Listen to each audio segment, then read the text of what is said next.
Hello साथियों, नमस्कार।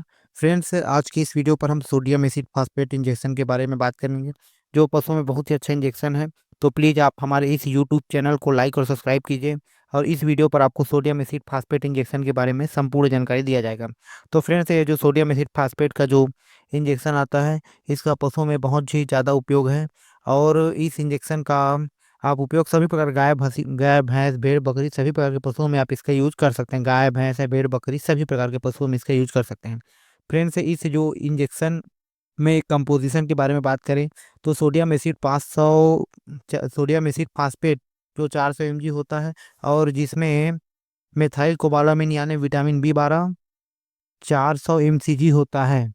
तो फ्रेंड्स, ये जो इंजेक्शन के अगर उपयोग के बारे में बात करें, तो अगर पशुओं को पीपीएच यानी पोस्ट पास्चुरेट हीमोग्लोबिनिया, मतलब पशु को प्रसव के बाद यानी बच्चा देने के बाद अगर लाल पेशाब की समस्या देखी जाती है, तो आप इसका यूज कर सकते हैं। साथ ही साथ पशुओं में अगर फास्फोरस की कमी है, उसमें भी यूज कर सकते हैं। और पशुओं में अगर बबियोसिस हो गया है, मतलब लाल पेशाब की समस्या देखी जाती है, तो सपोर्टिव ट्रीटमेंट के रूप में आप सोडियम एसिड फास्फेट इंजेक्शन का यूज कर सकते हैं।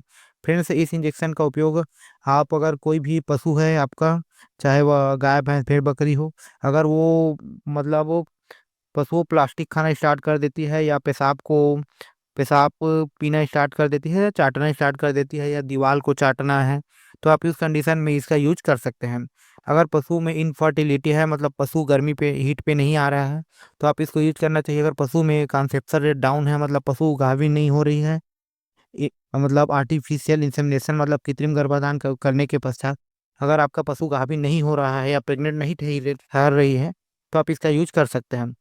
साथ ही साथ इसका उपयोग आप पशुओं में हेयर कोट, अगर मतलब बाल की समस्या देखी जाती है, बाल झड़ना है, उसमें भी आप इसका यूज कर सकते हैं। साथ ही साथ पशुओं में कोई भी प्रकार की मेटाबॉलिक डिसीज है, तो उसमें यूज कर सकते हैं।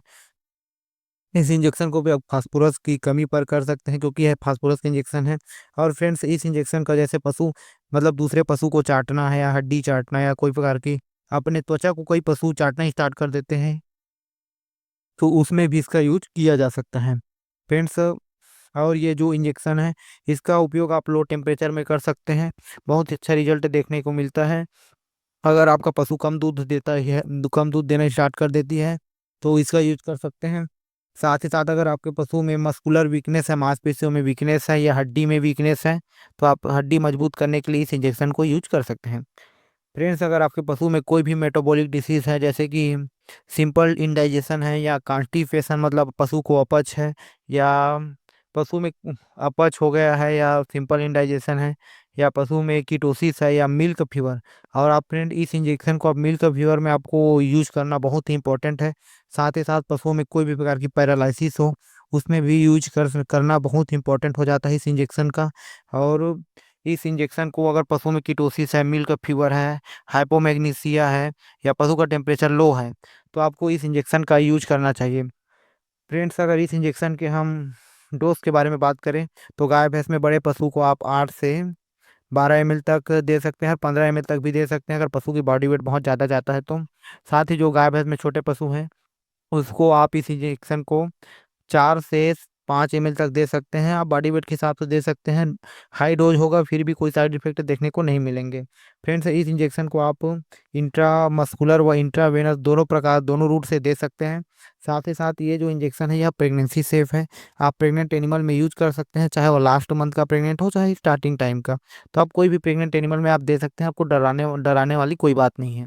फ्रेंड्स, और ये जो इंजेक्शन है, इसके अगर हम साइड इफेक्ट के बारे में बात करें, तो आपको कोई साइड इफेक्ट देखने को नहीं मिलेगा। और विड्रॉ पीरियड के बारे में बात करें, तो इसका विड्रॉ पीरियड मिल्क और मीट दोनों में 0 डे होता है।